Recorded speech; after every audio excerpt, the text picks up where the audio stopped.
Hello friends, welcome to Roja classic. இன்றைக்கி நம்ம வீடியோவில் மட்டன் குழம்பு எப்படி செய்யுதுன்னு பார்க்கலாம். நான் என்னோட செய்முறையை உங்களோட ஷேர் பண்ணியிருக்கிறேன். இந்த மட்டன் குழம்பு செய்யறதுக்கு பார்த்தீங்கன்னா ஒரு 3/4 கிலோ அளவுக்கு மட்டன் வாங்கி க்ளீன் பண்ணி எடுத்துருக்கிறேன். வாங்க என்னோட செய்முறை எப்படின்றத நான் உங்களோட ஷேர் பண்ணியிருக்கிறேன். இந்த மட்டன் குழம்பு செய்யறதுக்கு பார்த்தீங்கன்னா முதல்ல கொஞ்சம் நம்ம வெங்காயம் தக்காளியெல்லாம் வதக்கி எடுத்துக்கலாம். அதுக்கு கொஞ்சமாக எண்ணெய் சேர்த்துடலாம். எண்ணெய் சேர்த்துட்டு இப்போ ஃபஸ்ட்டு இதில் மசாலா பொருள் சேர்த்துடலாம். நான் ஒரு 3 கிராம்பு, ஒரு சின்ன துண்டு பட்டை சேர்த்துருக்கிறேன்.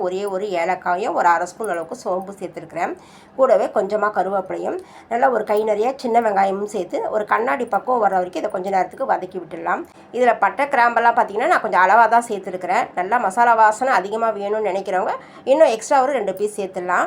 நல்லா வெங்காயம் கண்ணாடி பக்கம் வந்ததும் நல்லா பழுத்த தக்காளி சின்னதாக ஒரு மீடியம் சைஸ் தக்காளியாக எடுத்து ஒரு 4 தக்காளி எடுத்து பொடியாக நறுக்கி சேர்த்துருக்கிறேன். பொதுவாக மட்டன் குழம்புக்கு பார்த்தீங்கன்னா வெங்காயம் அதிகமாக சேர்த்து செஞ்சால் குழம்பு நல்லா திக்காகவும் இருக்கும், ருசியாக இருக்கும். அதே போல் தக்காளி கொஞ்சம் கம்மியாக தான் சேர்க்கணும். இப்போ தக்காளி பார்த்தீங்கன்னா ஓரளவுக்கு வதங்கி வந்ததுக்கப்புறம் கொஞ்சமாக 1 ஸ்பூன் அளவுக்கு உடச்ச முந்திரியும் துருவின தேங்காய் துருவல் பார்த்தீங்கன்னா ஒரு 2 ஸ்பூன் அளவுக்கு தேங்காய் துருவலும் இதில் சேர்த்துடலாம். அடுத்து இதில் ஒரு 1/2 ஸ்பூன் சீரகம் சேர்த்துடலாம். சீரகமும் கூடவே ஒரு 1/2 ஸ்பூன் அளவுக்கு மிளகும் சேர்த்துடலாம். மிளகும் சேர்த்துட்டு இதை கொஞ்சம் நேரத்துக்கு நம்ம அந்த சூட்லேயே ரொம்ப சிம்மில் வச்சுட்டு கொஞ்சம் நேரம் 1 நிமிஷம் போல் வதக்கி விடணும். நான் மிளகு சேர்த்து கொஞ்சம் நேரத்துக்கு வதக்கி விடுறேன். 1 நிமிஷம் போல் வதக்கி விடுறேன்.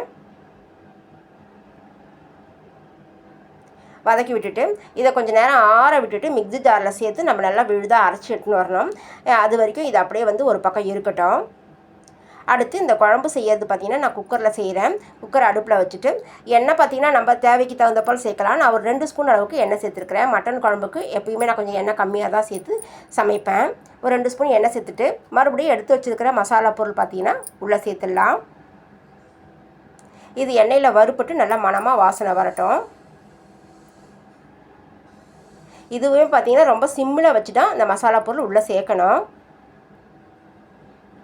மசாலாலாம் வறுப்பட்டு லேசாக மைல்டாக அந்த வாசனை வரும்போது இப்போ இதில் நான் பிரிஞ்சி இலை சேர்க்குறேன்.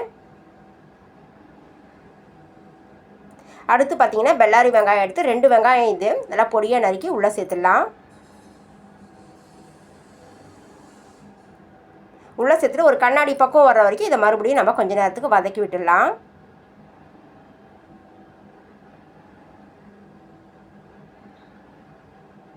வெங்காயம் ஒரு கண்ணாடி பக்கம் வந்ததுக்கப்புறம் இதில் நம்ம மட்டன் க்ளீன் பண்ணி வச்சுருக்கிற மட்டனை உள்ளே சேர்த்துடலாம்.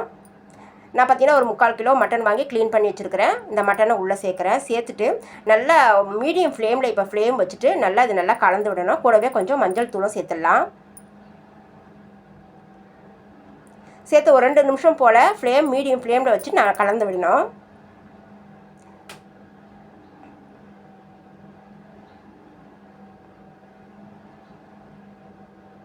மட்டனுடைய கலர் பாருங்கள் லேசாக மாறி வந்ததுக்கப்புறம் இதில் ஒரு 1/2 ஸ்பூன் அளவுக்கு மட்டும் உப்பு சேர்த்துடலாம். உப்பு சேர்க்கும்போது பார்த்திங்கன்னா சீக்கிரமாக தண்ணி விட்டு வரும், மட்டனும் சீக்கிரமாக வெந்து வந்துடும்.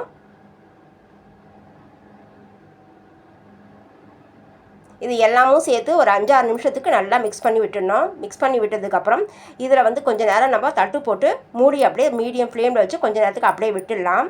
மட்டன்லேருந்து தண்ணி வெளியே கொஞ்சம் நேரம் வேகணும். அது வரைக்கும் நம்ம தண்ணி எதுவும் சேர்க்காம நான் மூடி போட்டு விட்டு ஓப்பன் செஞ்சுருக்கிறேன். இப்போ மட்டன்லேருந்து தண்ணி வெளியில் வந்திருக்கு பாருங்கள். மறுபடியும் நம்ம ஒரு தடவை நம்ம கலந்து விட்டுடணும். மட்டன் இப்போவே பார்த்தீங்கன்னா ஒரு கொஞ்சம் 1/4 பங்கு அளவுக்கு வெந்து வந்திருக்கோம். அந்த அளவுக்கு மீடியம் ஃப்ளேமில் வச்சுட்டு நம்ம இதை வேக வச்சதுக்கப்புறம் மசாலா பொருள் சேர்த்துடலாம். மசாலா பொருள் பார்த்திங்கன்னா காரத்துக்கு ரெட் சில்லி தூள் பார்த்திங்கன்னா 1 ஸ்பூன் அளவுக்கு சேர்த்துருக்கிறேன். நார்மலாக நம்ம வீட்டில் அரைச்சிருக்கிற குழம்பு மிளகாத்தூள் ஒரு 2 ஸ்பூன் அளவுக்கு சேர்த்துடலாம். கூடவே இஞ்சி பூண்டு பேஸ்ட்டு பார்த்திங்கன்னா 1 ஸ்பூன் அளவுக்கு சேர்த்துடலாம். சேர்த்துட்டு இது எல்லாமே சேர்த்து கொஞ்சம் நேரத்துக்கு நம்ம கலந்து விடணும். நம்ம மட்டனை நல்லா வதக்கி விட்டதுக்கப்புறம் தான் இந்த மசாலா தூள்லாம் சேர்த்துருக்குறோம். இப்போ மிளகாத்தூள்லாம் சேர்த்து இதையுமே பார்த்திங்கன்னா மறுபடியும் கொஞ்சம் நேரத்துக்கு நல்லா ஒரு மணமாக வாசனை வர வரைக்குமே வதக்கி விடணும். அடுத்து இதில் 1 ஸ்பூன் அளவுக்கு தயிர் சேர்த்துக்கலாம். தயிர் சேர்க்கலனாலும் பரவாயில்ல. தயிர் சேர்த்து நான் மறுபடியும் ஒரு தடவை கலந்து விட்டுறேன்.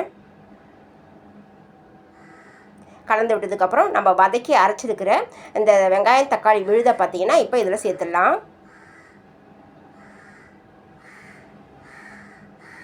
இப்போ நமக்கு எந்த அளவுக்கு குழம்புடைய திக்கு வேணுமோ அதுக்கு தகுந்த போல், எந்த அளவுக்கு குழம்பு வேணும்னு நம்ம நினைக்கிறோமோ அதுக்கு தகுந்த போல் நம்ம தண்ணி சேர்த்துக்கலாம். நம்ம நல்லா திக்காக வேணும்னு நினைக்கிறவங்க தண்ணியோட அளவு பார்த்திங்கன்னா கம்மியாக சேர்த்துடலாம். இப்போ வந்து எனக்கு நல்லா கொஞ்சம் தண்ணியாகவும் இருக்கக்கூடாது, திக்காகவும் இருக்கக்கூடாது, மீடியமாக இருக்கணும். அதுக்கு தகுந்த போல் நான் வந்து தண்ணி சேர்த்துருக்குறேன். தண்ணி சேர்த்து எல்லாத்தையும் ஒரு தடவை நம்ம கலந்து விட்டுடணும். எப்பயுமே பார்த்தீங்கன்னா ஃப்ளேம் வந்து மீடியமில் தான் இருக்கணும், ஹை ஃப்ளேமில் இருக்கக்கூடாது. கலந்து விட்டதுக்கப்புறம் பார்த்தீங்கன்னா இல்லை ஒரு அரை ஸ்பூன் அளவுக்கு கரம் மசாலா தூள் சேர்த்துடலாம். கரம் மசாலா தூள் சேர்க்கலனாலும் பரவாயில்ல, நம்ம பட்டை கிராம்பெல்லாம் சேர்த்துருக்குறோம், அதுவே ஃப்ளேவராக தான் இருக்கும். விருப்பப்பட்டால் சேர்த்துடலாம். இப்போ இந்த குழம்புக்கு தேவையான அளவுக்கு ஒரு 3/4 ஸ்பூன் அளவுக்கு மட்டும் உப்பு சேர்க்குறேன். ஏன்னா ஆல்ரெடி நம்ம ஒரு அரை ஸ்பூன் அளவுக்கு உப்பு சேர்த்து மட்டனை வதக்கி விட்டுருக்கோம். இப்போ எல்லாமும் சேர்த்து நல்லா கலந்து விட்டு குக்கரை மூடி போட்டு விசில் போட்டு விட்டுடணும். அந்த மீடியம் ஃப்ளேம்லேயே பார்த்தீங்கன்னா ஒரு 5 விசில் வந்து வரணும். ஹை ஃப்ளேம்லேயும் இருக்கக்கூடாது, ரொம்ப சிம்லும் இல்லாமல் மீடியம் ஃப்ளேமில் ஒரு 5 விசில் வந்ததும் நம்ம ஸ்டவ்வை ஆஃப் பண்ணிவிட்டு கம்ப்ளீட்டாக ப்ரெஷர் ரிமூவ் ஆனதும் இப்போ வந்து நம்ம ஓப்பன் செஞ்சிடலாம்.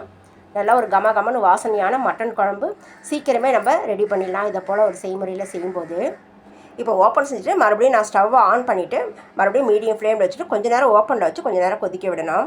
கடைசியாக மட்டன் குழம்புக்கு தாளிப்பெல்லாம் ஒன்றும் கொடுக்கணும்னு அவசியம் இல்லை, இது அப்படியே நம்ம சாப்பிட்டுக்கலாம். கொஞ்சம் நேரம் கொதிக்க விடும்போது பார்த்தீங்கன்னா கொஞ்சம் அந்த வாசனையெல்லாம் கொஞ்சம் வெளியில் போகும். நம்ம குக்கர் மூடி போட்டு வேக வச்சுருக்கிறோம் இல்லையா, பொதுவாக மட்டன் குழம்பை பெரிய பாத்திரத்தில் வேக வைக்கும்போது திறந்து கொஞ்சம் மூடி போட்டு திறந்து தான் வேக வைப்போம். குக்கரில் வேக வைக்கும்போது பார்த்திங்கன்னா கொஞ்சம் நேரம் விசில் வந்ததுக்கப்புறம் ஓப்பன் செஞ்சு கொஞ்சம் கொதிக்க விடணும். மட்டனும் பார்த்திங்கன்னா நல்லா பஞ்சு போல் வெந்து வந்துருக்குது. கடைசியாக கொஞ்சம் கருவேப்பிலை மல்லி தழையை தூவிட்டு இந்த கொதிப்பழங்கத்தை நம்ம சாப்பிட்டுக்க வேண்டியதுதான். இதை போல் ஒரு செய்முறையில் மட்டன் குழம்பு செஞ்சுட்டோன்னா நல்லா ரைஸுக்கும் தொட்டுக்கலாம். இட்லி, தோசை, சப்பாத்தி, இடியாப்பம் எல்லாத்துக்குமே சைட் டிஷ்ஷாக இதை போல் ஒரு செய்முறையில் செஞ்சோன்னா தொட்டு சாப்பிட்றதுக்கு நல்லா ருசியாக இருக்கும். உப்போட அளவுமே பார்த்திங்கன்னா ரொம்ப சரியாக இருந்துச்சு. அவ்வளோதாங்க, என்னோடய செய்முறையில் நான் செஞ்சுருக்கிற இந்த மட்டன் குழம்பு ரெசிபி எப்படி இருந்ததுன்னு சொல்லிட்டு நீங்கள் கமெண்ட்ஸில் சொல்லுங்கள்.